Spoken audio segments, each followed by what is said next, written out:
বিশ্বৰ সৰ্বাধিক চেনি উৎপাদন কৰা দেশ কোনখন? মহাভাৰতৰ পুৰণি নাম কি? So hey guys, আকৌ আহিলো আপোনালোকৰ মাজত নতুন এখন ভিডিঅ' লৈ আৰু নতুন কেইটামান প্ৰশ্ন লৈ ইন্টাৰেষ্টিং। So কথা ইমান নকওঁ, আহক ভিডিঅ'খন আৰম্ভ কৰি লওঁ।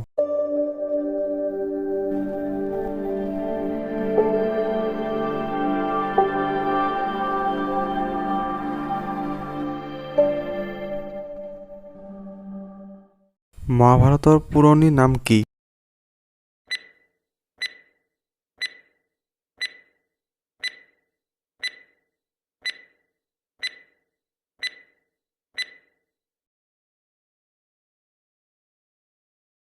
ভাৰতৰ ডাক সেৱা কেতিয়াৰ পৰা আৰম্ভ হৈছিল?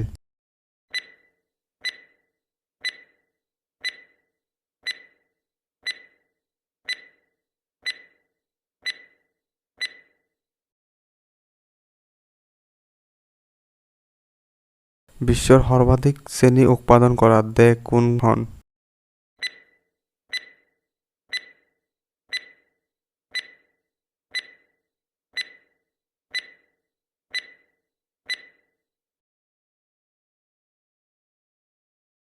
প্ৰথম ভাৰতৰ চলচ্চিত্ৰ প্ৰথম অভিনেতা কোন আছিল?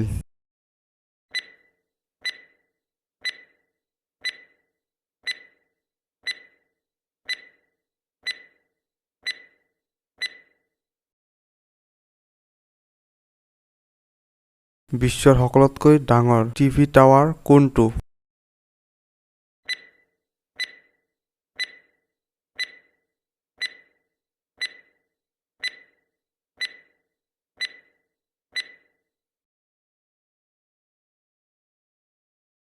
তো হে গাইজ, আজিৰ এই ভিডিঅ'টো আপোনালোকৰ কেনে লাগিছে আৰু আপুনি কিমান কেইটা প্ৰশ্নৰ উত্তৰ জানিছিল প্লিজ আমাক কমেণ্ট কৰি জনাব। আৰু ভিডিঅ'খন যদি ভাল লাগে আপুনি প্লিজ এটা লাইক কৰি দিব, লগতে ছাবস্ক্ৰাইব কৰা বটনটো অলপ টিপি দিব। তো আজিৰ কাৰণে এইখিনি। জয় আই অসম।